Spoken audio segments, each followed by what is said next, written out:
Hello, fellow Wapplers from around the world. Today we have a very special treat for you.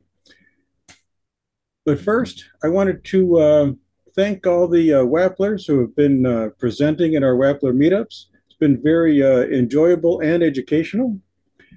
I want to invite any Wapplers that have a special tip or trick or a site that they've done that they want to show off to reach out to Mark One on the forum. And we'd love to have you host a meetup. So I would like to introduce, first off, I want to thank our friends from Down Under. Uh, Shalab and Ben are both down under in Australia, and it's not only the middle of the night, but it's also wintertime. And they've given up a good night's sleep so they could help us learn more about Wappler, and we're very glad that they're here. I would like to introduce our host today, Shalab Gupta, and take it away, Shalab. Thank you very much, Mark. And thank you for the opportunity to present Warranty Keeper. I will just give actually a little bit of my background. I'm a qualified uh, certified practicing accountant, and I had been actually working with companies, but 10, 12 years ago, I decided to set up my own consulting practice, mainly helping businesses with their accounting system implementations and supporting them. Um, but it was going okay. But during COVID, I actually had a change in my career, and I started software development. So I have been using Wappler now for nearly 5 years. And during this time, I have developed various websites, applications, and Warranty Keeper is actually one of my own projects. Uh, so I'll start actually with the Warranty Keeper. So I will just go in. So I'm actually running this project on my local host, so that I can, if I have to make any changes to show any code, then I can actually make the changes as we go along. So I will sign in. Now, this site or this application has been completely developed in Wappler. Uh, so I don't have any external uh, program or any other external code that I have used. Everything has been done in Wappler.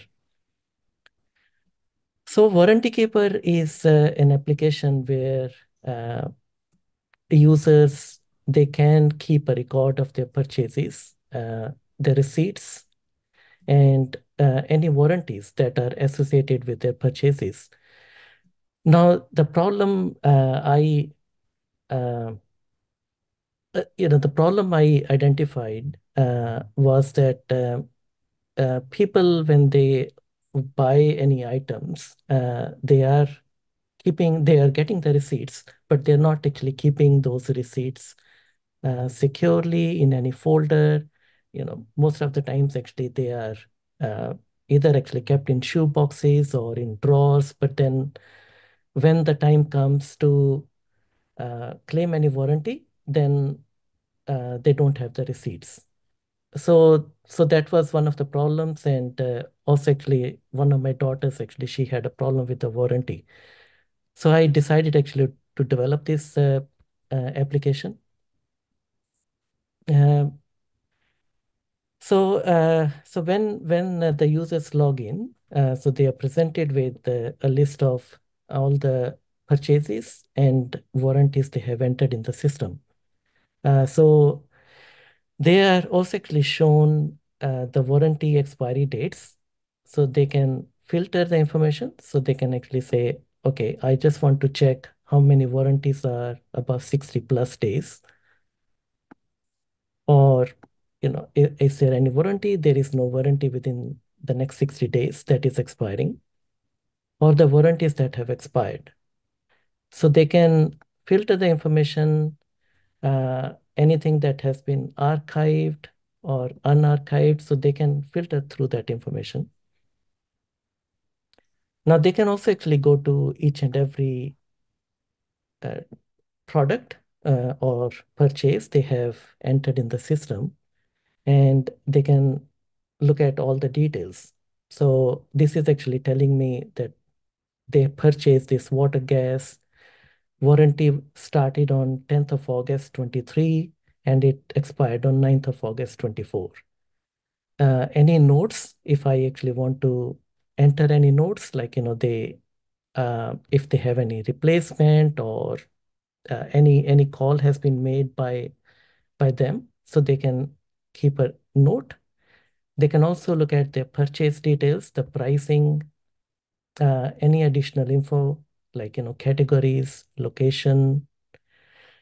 Now, I also actually provide them options to enter the service details, so they can actually say, yes, I have any service obligations uh, associated with this warranty.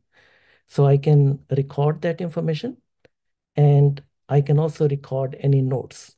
So once I have say, okay, yes, I want this um, item serviced every 3 months, I can update that information and I can then start updating the notes. So, and I can actually, just keep a record of all the service records. If there are any claims lodged, I can also look at the claims, interaction with the, with the suppliers or with any other uh, party that is providing me information on the claim, any resolution I have, any interactions. So I can actually go through that information and enter them here so that I have actually all the record related to my purchases and warranties in one place. I also allow them to enter photos and documents so they can upload documents. Um, they can upload any PDFs. If they are receiving receipts in PDFs, then they can do it. Notification. I uh, as soon as a warranty or a purchase is entered in the system, I create two notifications automatically. So they are, or the users are notified that they have an expiry coming up in the next 60 days or in the next 30 days. So that way, if they have to claim any warranty, then they are notified that they can actually do it. Uh, Document center. So all the documents or images that are entered in the warranties, purchases, they're all available here. So they can go through them all in one place, or they can search that. I just want to check, if there is any document. Yes, I have actually few documents or images for the tablet. So I can actually look at those. Um, Lists, so they can, so as the information is entered, I generate lists in the background. So there are actually list of retailers, list of makes. They can also check if there are any items. So it is actually showing that there are two items uh, under the Apple make. Categories. Yep, I have got one monitor, one accessory. So these lists are there for a quick reference, so they can find the items quickly if they are actually looking for any particular purchase or warranty. Users, I allow multiple users. So um, so the plans actually they have up to 4 or up to 10 users. In a family, they can actually add users and they can give them read or administrative access so that they can actually enter purchases. Region. Now, because this application has been designed to use globally in any place, so I have regional settings so that I can when I'm sending out any notifications, I'm sending out notifications in their own time zone rather than actually in an Australian or in UTC time zone. And they can make the changes there. So they can actually say, I want to, instead of this language, am actually looking for, say, Greek language. So I can select that one. I can save it. And so it has now changed certain way, the dates and the currency are formatted. So if I actually go through it and I find Greece euro, I save it. So it has now given me euro. And same I can actually do with the time zone. So um, Athens as an example. So it is now actually showing me all the information for that user in their own regional settings. And then I have a subscription. So there are two subscription I offer, personal and business. The only difference between the two is that I offer locations which they can use for their items. So that is mainly geared towards businesses. And I offer free trial for up to 3 items. So that is the application. So are there any questions up to this point? Yeah, I was looking to see how Wappler helped you to develop this. That was it's quite interesting the features you have and Mm-hmm, things like that. But um, I guess most people here are connected with Wappler. So what we are looking at is looking at what you've done. How can mm-hmm, we learn from what you've done in terms of certain things? How did mm-hmm, Wappler make this easy for you to do? In different, there are several things you've shown here. Uh, mm-hmm. Yeah, Oliver, that is a good question you're asking. So I'll go to Wobbler. So is there any specific area you would like to see, Oliver, in Wobbler? well, yeah, I mean, you can just go generally, and then we can do specific. I mean, Well, just drop. I've got a couple of specific things to consider. Mm. First off, showing how you did the sort with radio buttons, Yep, sure. and another one, uh, dive into global, regional, and time zones could take the Mm-hmm. rest of the day. But Okay. those are two that I think would be welcomed by Wappler viewers. Sure. Okay. So I'll start with the regional settings. So so what I'm doing with the regional settings, I am keeping a record of. So I'll quickly actually show you. So this is the table where I'm keeping a list of all the time zones. So I have a list. So that list is showing me country code, country name, time zone, and any UTC offsets. So this is a list that I'm using to identify the user's time zone. Now, this list is also actually updated from time to time. So what actually is happening like with the daylight saving times or different time zones, the countries, they have different dates when they are changing their daylight saving times.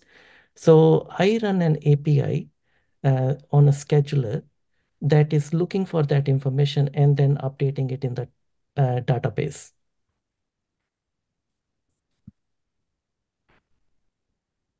So for that one, I have an API which is called time zone database API. So I have set up an account with time zone DB API, and then I get that information by running that API, and I then update that information in the database. So that is the first thing that I'm actually doing. The second is when the user is signing up, I look up their time zone and I get that information and I attach that information in the database for each tenant or each cohort who is signing up. So I can quickly show you that.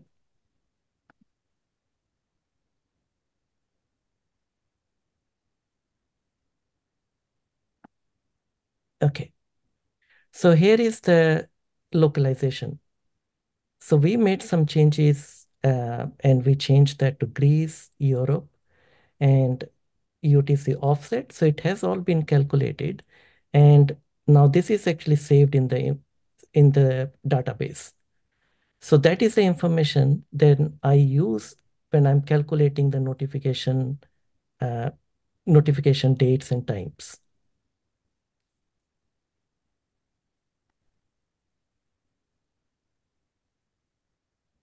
Okay. Um, Mark, is that information, or do you like me actually to expand that further? If you'd like to go deeper, that would be great. Okay.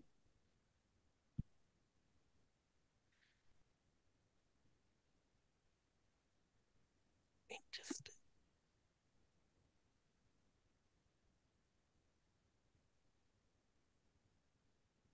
I guess basically you didn't use anything in Wappler. You made up your own database entries for the time zone. Is that right?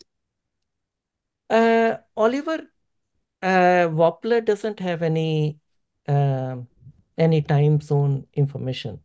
So we can only actually use an external information for the time zone. So Okay. yeah, so Wappler doesn't actually offer any time zone information. Uh, in fact, Wappler actually doesn't offer any database as such. So we have to prepare, or we have to um, like collect actually that information so that we can use within the Wappler code. So that is what actually we have done here. So I will actually show what actually we are doing. So when a user is signing up, But you, so but you, when but you see, Mhm, those are the kind of things I like to see Wappler do. Things that make life mhm, easy for people. Like for example, now if you go to mhm, some platforms, you can just mhm. select your time zone. It's already there because it's the same thing. Everybody uses the same. You don't need to make yours. The same time zone is worldwide. I mean, you can pick the regions you want, but everybody can use that. There's no need to have one for this application that is different from mine because we all use the same. So that commonality makes it that this is something that everybody can leverage without you having to spend time to build this. I mean, that's what I was just trying to point to. I think that Look, I, yeah, yeah. I was No, going I'm to not say, condemning. It's not anything negative. I'm just saying. I mean, it's not. I'm not. What you've done is good, but I'm just saying that it's something that Wappler can.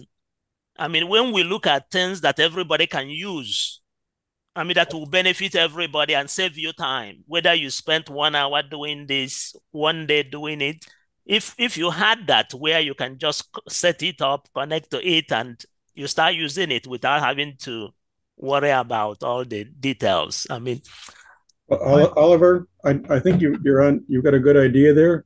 Let's continue this part of the conversation after his demonstration. We can talk about putting in a feature request. before Um, you do that, Mark, just quickly, I've got a feeling this is already planned for Wappler 7, and there's going to be because they're working towards having predefined database structures. Um, so this is the sort of thing that I'm sure I don't. Obviously, I've got no inside knowledge, but just what I picked up from forum posts. George That has mentioned. sounds like very good news. There's some inside information Yep. you get from attending meetups. Yep. Now that look, yeah, Oliver, what you are actually saying is actually a good point. If there are some ready-made elements or components available in Wobbler, that would be really fantastic. But at the same time, I believe that because applications are different, like, most of us are actually making applications which are widely different. So it may be actually very difficult for Woppler to offer uh, elements that can fulfill everyone's need or requirement. Uh, so we are actually, the benefit in Woppler is that we can use external APIs. We can actually build our own database and use that information. So that is one of the benefits in Woppler. And that is what I'm utilizing here. That flexibility in Wobbler is what I'm utilizing here. Uh, so what happens when a user signs up? I look up their local date and time, and I then apply a formatter in JavaScript, which converts that into a local time zone and also gives me a language. So it actually picks up the language from their browser, and it gives me that information, which is what then I save in my database. So that happens at the sign up time. So once that information has gone in, and if I now go to the regional settings,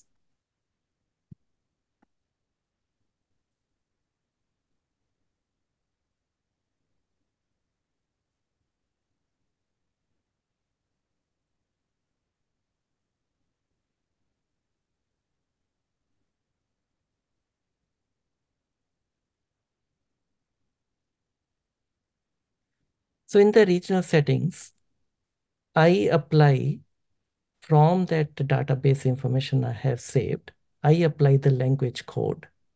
So if I want to format the date, then I apply that language code. So when I want to check up their time zone, I actually apply the UTC offset. And when I actually want to look at the currency, again, I look up that information and I apply the currency code. So that is what actually you are seeing on the front end. When I'm making the changes or I'm editing the time zone or currency information, then it is updating that information by applying that JavaScript formatter. Can I ask you a Very question? nice. Yeah. I live in a state of Georgia in the US, and we Oh, do, I hate it, but we use daylight savings time. So yes, correct. what do you do in that case when in the fall our ch clocks change? Is it a manual process to go in and change that offset, or is it automatic? Or is that what your API calls for, maybe? Yes, that is correct, George. So I have actually a scheduler. Uh-huh. So I will go to the scheduler. So I've set up a scheduler. So let us look at this. So this actually runs on the first day of every month, Okay. but I don't actually want to run it actually every time. So what actually I do, I'm actually, calling actually, some library functions here. So one of the functions that I'm calling is this library function.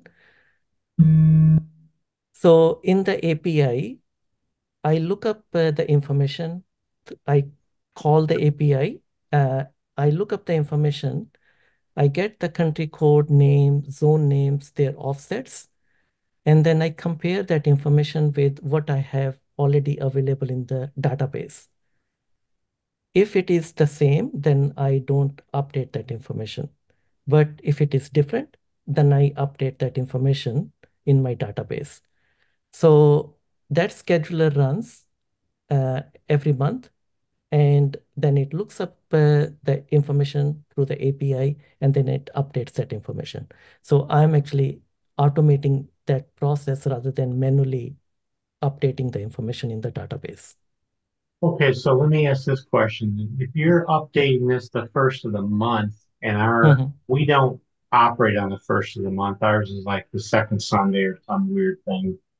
Correct. How does that work? Because that offset would happen in the middle of the month and not at the first of the month. So it seems to me like there'd be this 2 week window where things wouldn't be in sync. Yeah, so there are actually two schedulers. Okay. So one is actually run.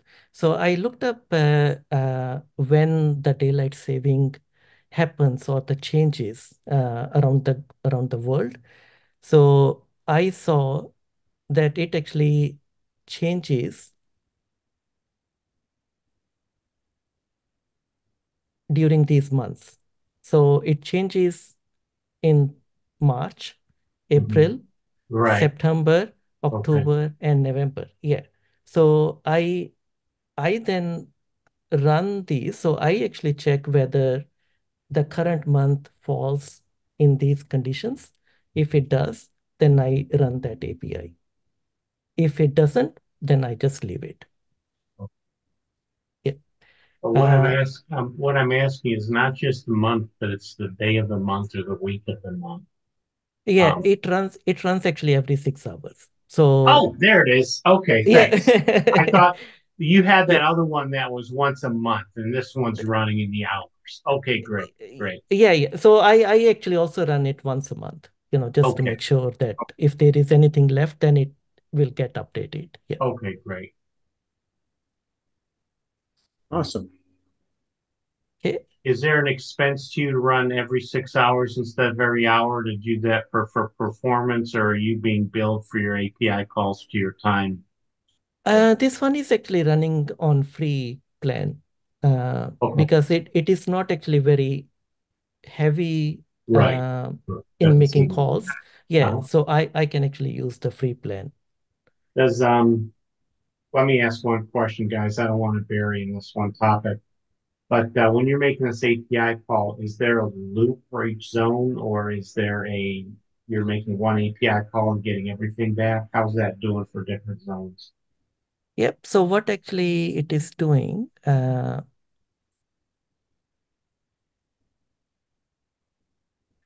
There we go. yeah. So it actually loops through the time zones. Mhm.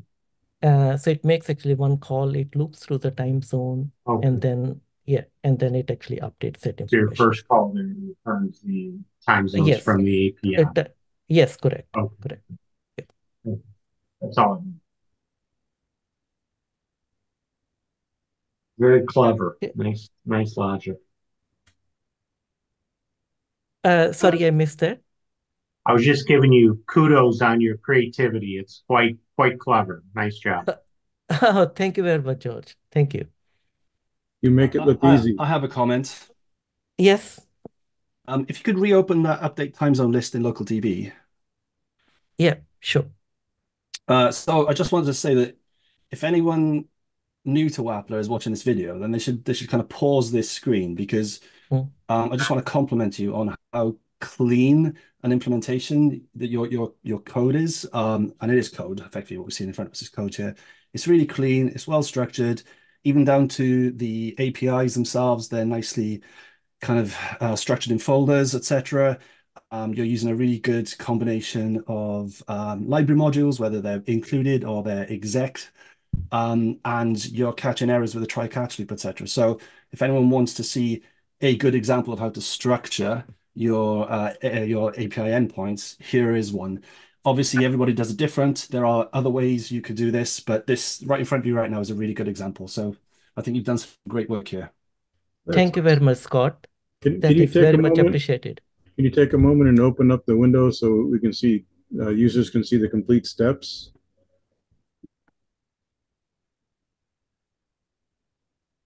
Um, is that the one you're saying, Mark? Yes. Yeah. Uh, yeah, yeah, I think that is the max I can expand it. So that's great. If you click the icon on the left, it will. That's it. Hey, Uh,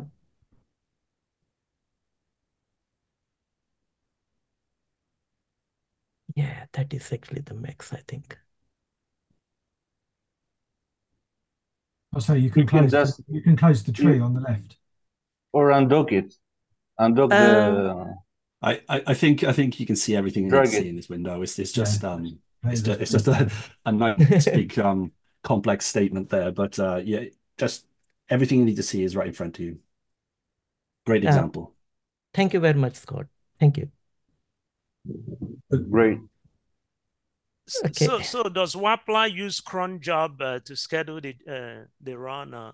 How does that done? Yes, they do. So this is actually a Node project.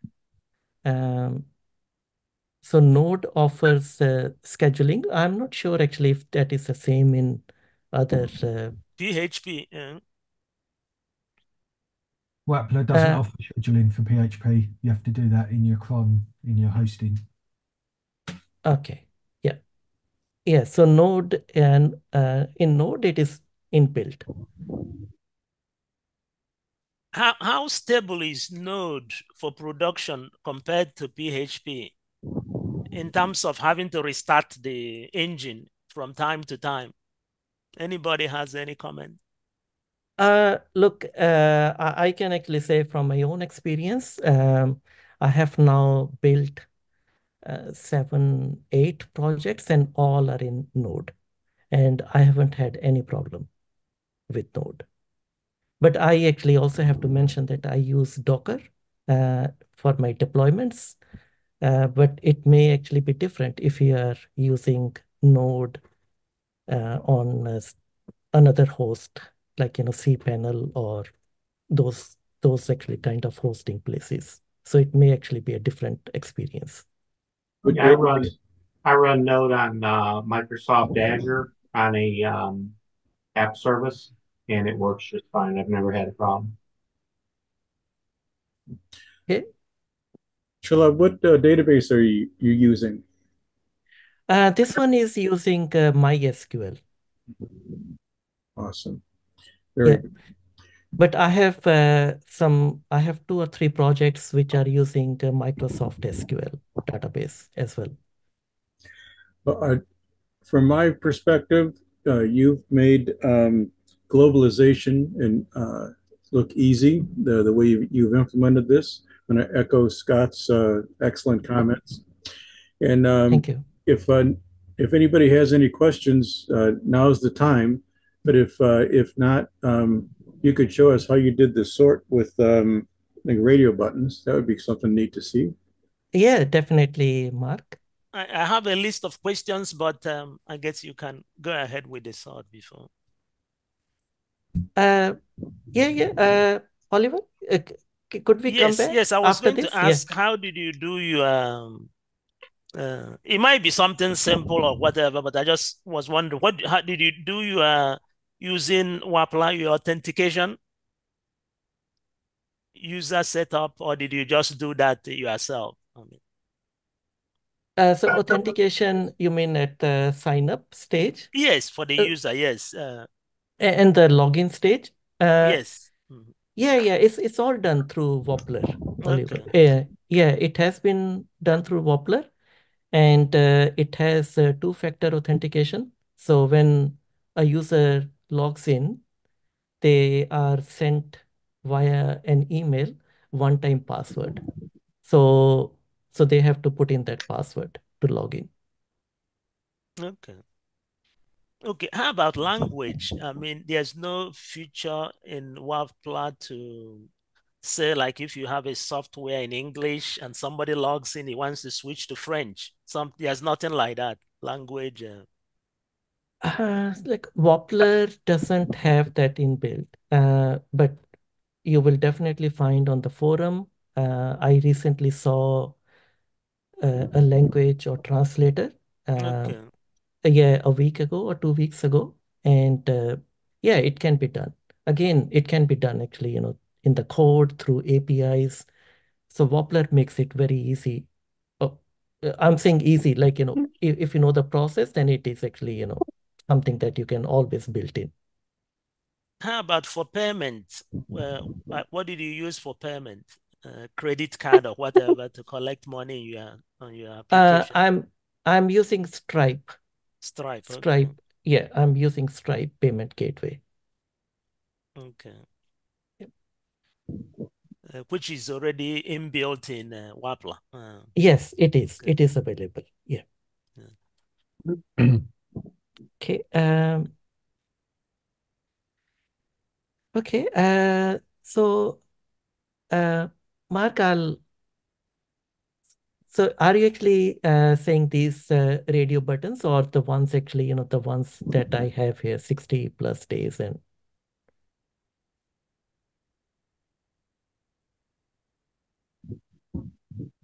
Yes, we can see it. Yes. yeah, okay. Uh, this one. Okay. So these radio buttons, so these are it is a form group with like it is a radio form group. I have and these have been defined as unarchived. So this one is unarchived, this one is archived, and all. So what I'm doing is that when this information is updated, then I am updating a filter in the layout. So if we actually look at this one, archive status in the portal. So I have a filter which I have given it actually a name, filter archive status, because that is what I am actually using for the whole radio group. And that is the information or that is the filter status that I am then using in filtering information through the server connect. So if you look at the list of warranties,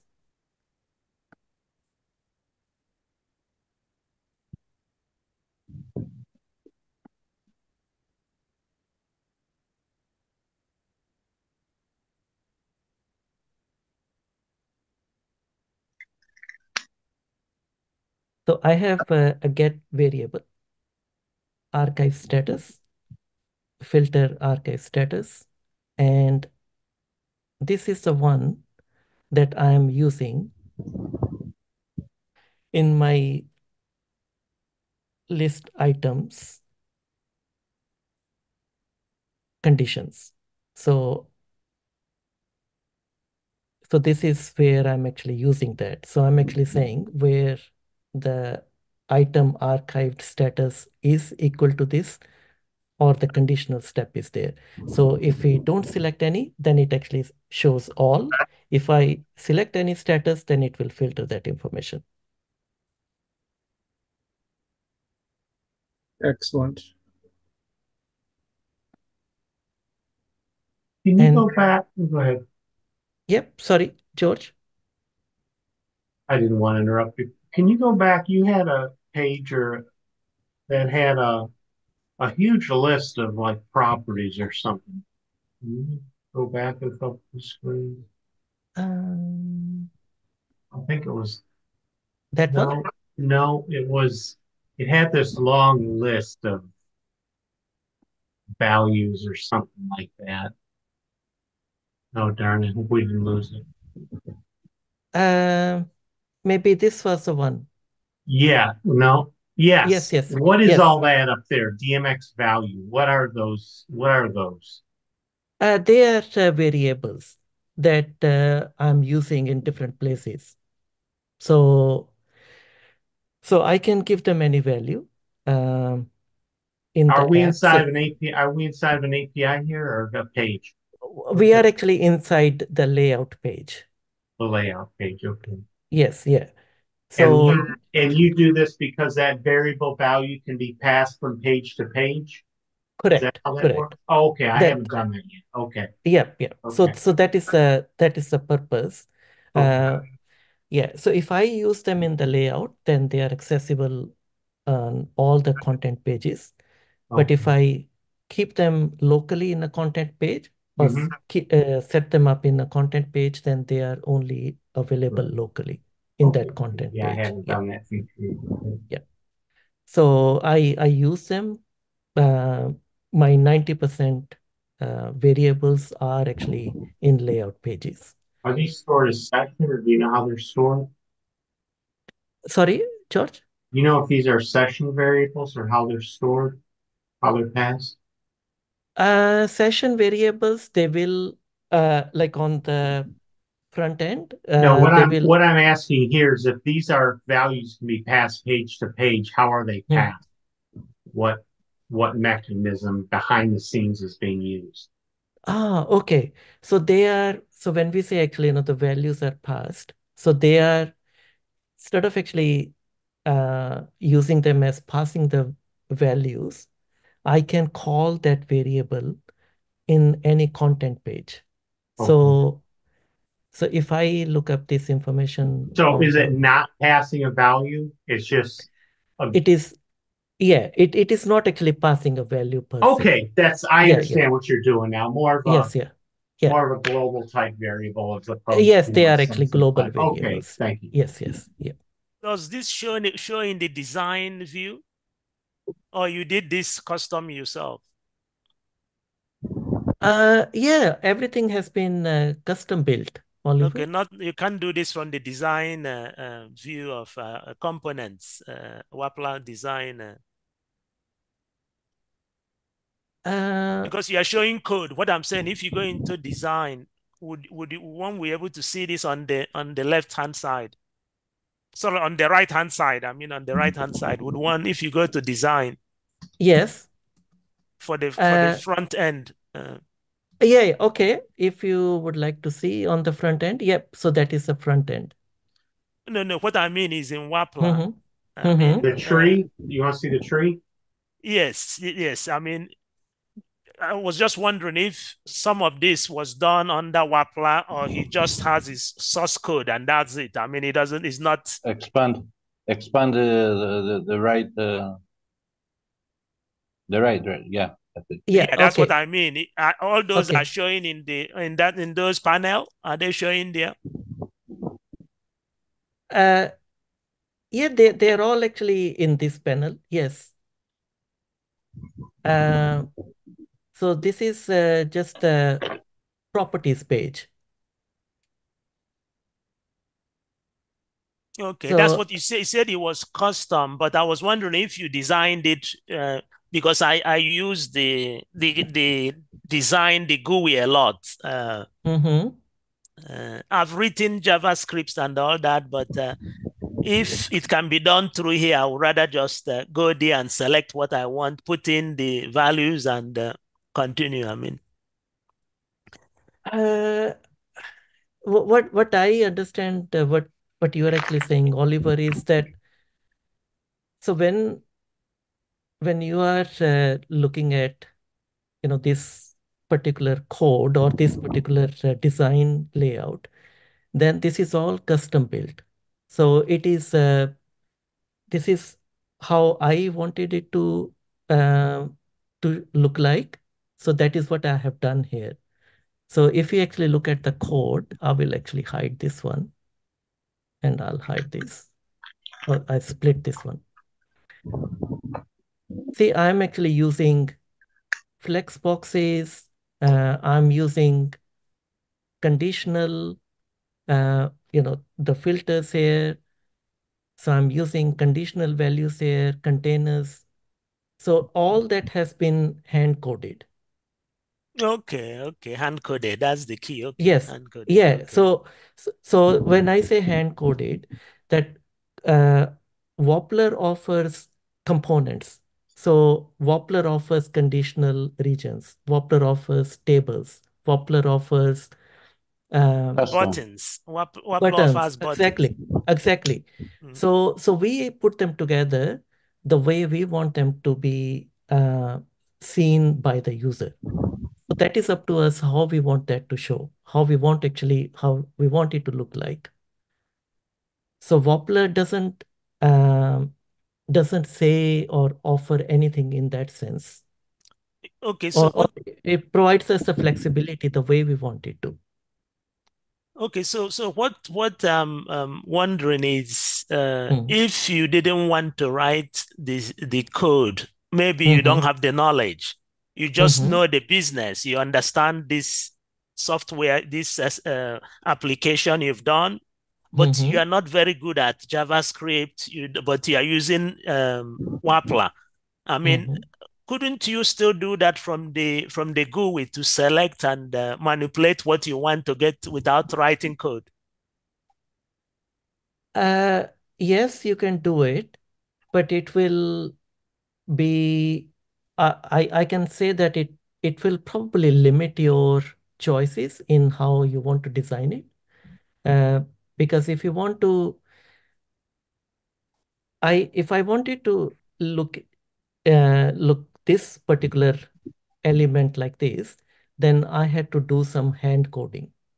Uh, because Wobbler can actually provide me a container, or it can actually provide me a button, but it can't actually show me how I can actually do the coloring. So I have to do it myself. So I think this is where you will need some understanding of HTML or CSS, JavaScript. If you need to use JavaScript, then you will need actually some understanding actually of those technologies. Yeah, okay, okay. Yeah. Oliver, let me tell you this. I have been a software developer. I do .NET development. I've done it for 20 years. And I'm writing an application in Wappler that is pretty much just CRUD, create, read, update, and delete data. The UI is very acceptable. I wouldn't call it advanced, but I have yet to write anything except a couple of or statements or if statements inside of an API. I haven't done any custom coding on the front end. I've got into the HTML a couple of times and tweaked some things, but you can do a lot with Wappler right out of the box. A lot. I'm I'm shocked that I've been a developer for 20 years and I haven't had to go to the toolkit much to do much customization. That is nice. That is quite encouraging. It's Yeah. it's in, it's impressive, even from somebody who may shun it because it's no code and I've written code so long. I've told some friends of mine it's a joke not to use this. I can see no reason not to use it. The time it saves me is staggering. Yeah, because I'm focused on the getting what you want done. And that's where we are in the modern age with AI and everything. In the future, what is important is your knowledge of what you want done, not doing it. I mean, not writing code. Eventually, you should be able to, like, he understood his application very well. I mean, so he should be able to do this application without even worrying about the underlying code. Some Yeah, of the code could be different. that's true, but make no mistake, a development background helps a great deal. You still have to think like a programmer. You still have to have that logical mind. Looking I at think. Oh, sorry, John. Do you want to go first? no, go for it, Scott. I also have a 20-year plus development background. And when I first came to Wappler, I tried to do everything in the GUI, and you can do lots of stuff. In fact, you can build pretty much anything that you think you want in there. Um, there is the odd time where you then start going, actually, I do just need to look at the code to be able to just make some kind of advanced tweaks, etc. But as has already been stated, Wappler in itself will allow you to pretty much achieve what you want to achieve. But there is another benefit to just using Wappler if you're coming in without a coding experience, and that is the way that Wappler has broken down effectively the events and the data binding and everything that they've visualized graphically. When you're using that stuff, you're actually teaching yourself how to program.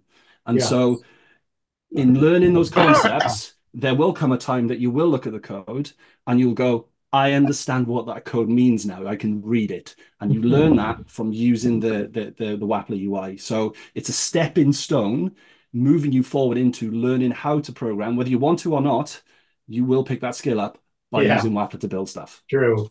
You'll be forced into it. Yeah. I'd also say, looking at the code that we're seeing on the screen, I can't see anything that wouldn't have been generated from the Wappler UI anyway.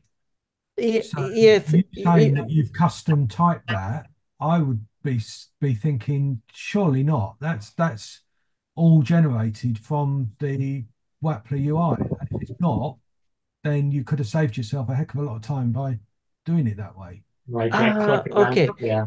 I think what actually when I say custom type it, I was mainly referencing to the UI that we can uh, use the components that are offered by Wobbler. But then a time comes when you want to start looking at how you want them to lay out on the page. That is when actually you start adding actually the code from your own side.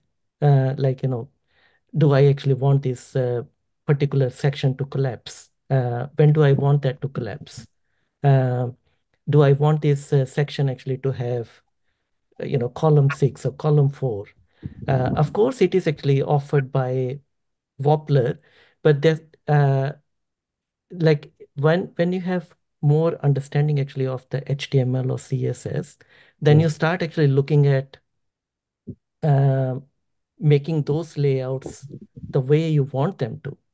I think that is where I was actually referencing the coding, like, the hand coding.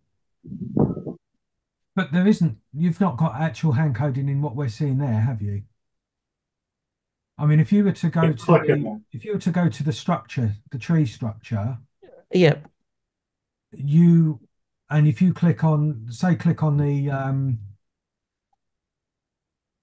where you've got the condition yep, in the bottom panel, yep, you can, that's it, and you can click on the little filter icon and see the condition yes, that all is true. within the UI. So I can't see Yeah. anything in your code that doesn't look like it's been generated by the UI in the first place. So Uh, yeah, so even there are, you've got a flow going on. It it all looks Wappler generated.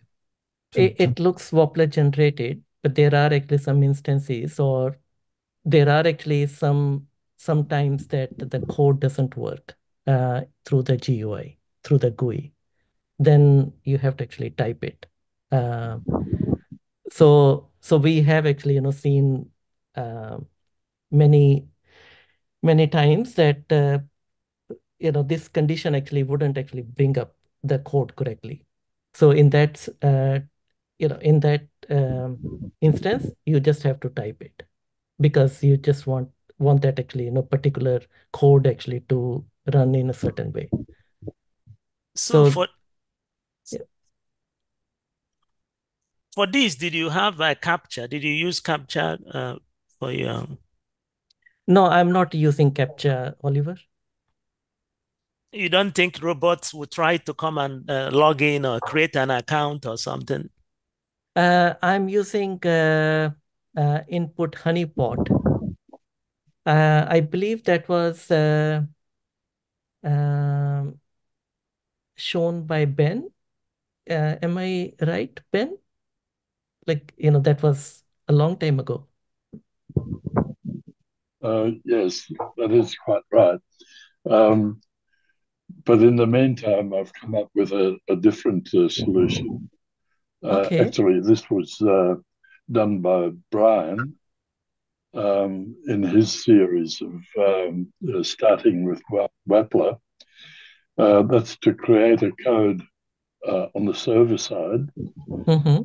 and use that to populate a field in the form.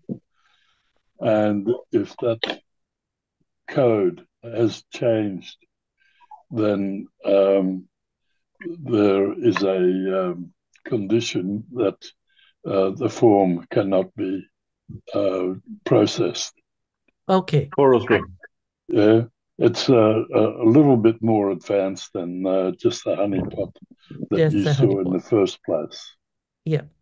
Ben, Yeah, can you put the link in the chat, please, for what you are describing? I'll put the yeah. Okay, I will. Okay, thank you. Okay. So what can be the next one? I use AWS S3 buckets, and I serve images and documents through Bunny CDN. So what I do, so when the documents or images are uploaded, so they are saved in Amazon S3 bucket.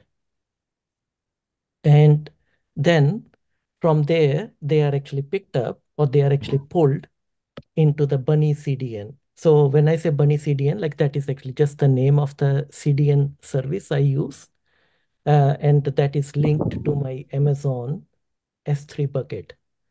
So anything that I save gets pushed into the Bunny CDN storage. Can And you then show how you saved S3? I'm curious about that. I was going to do it in Azure, and I couldn't, in my brain, think of how I would end. Okay. So what would you like to see? How did you save it? Are you doing it local and then pushing it up through an API, or how are you? Okay. Yep. Okay. So let me bring up.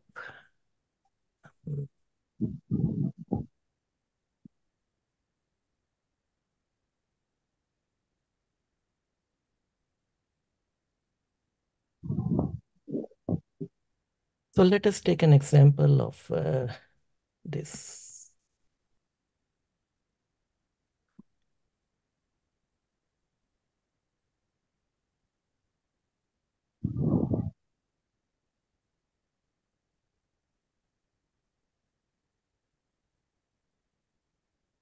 All right.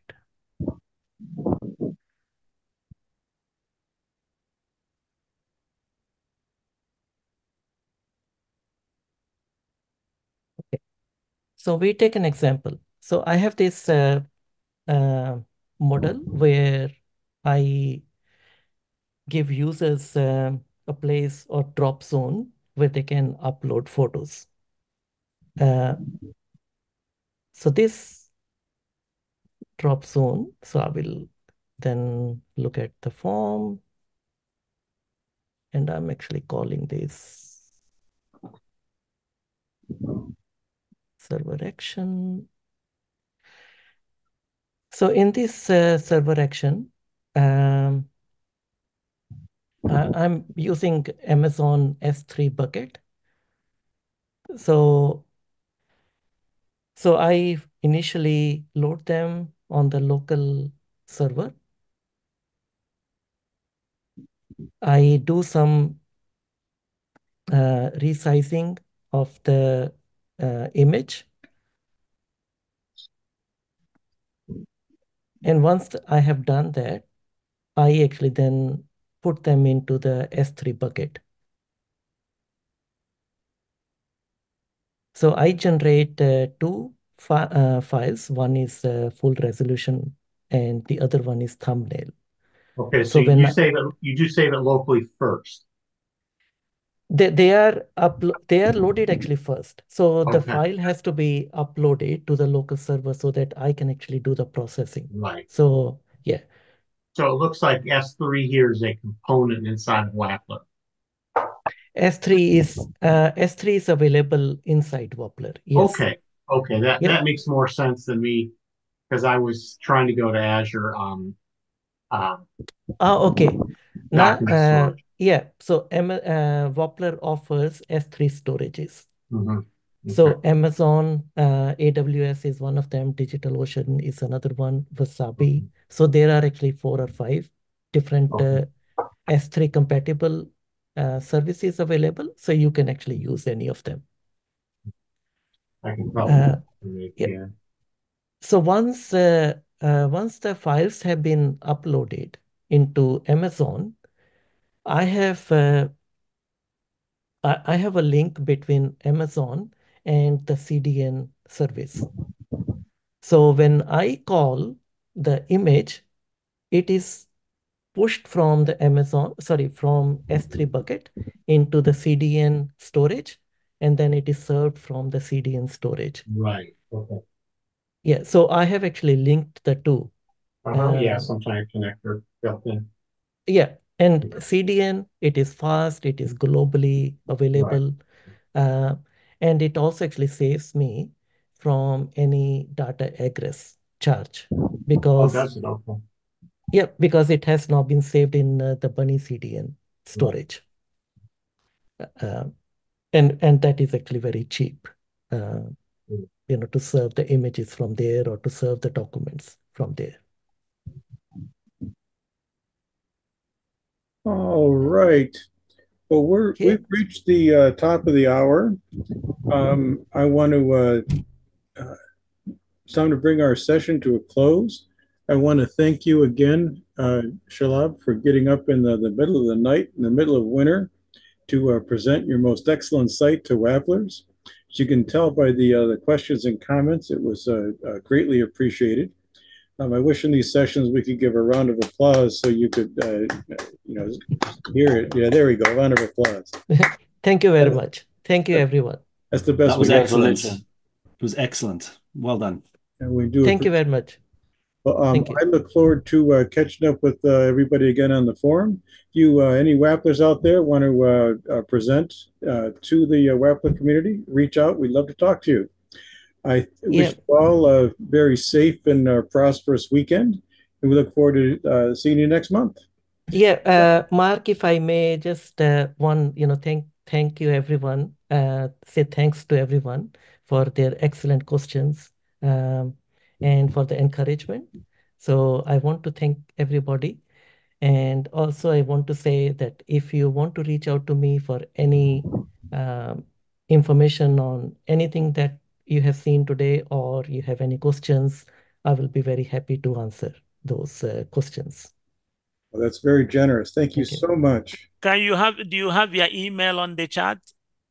Or or on Wappler? I mean, how? Yeah. I guess Oliver, you you can actually reach out to me through the personal messages if you like. Okay. You mean Yeah. on Wappler? Is that what you On mean? Wappler. Okay, Yes. sure. Okay. Yes. Yeah. All right. Okay. Sounds good, everyone. Take care and have a very safe and prosperous weekend. Be well. Thank you, folks. Thank See you you. next month.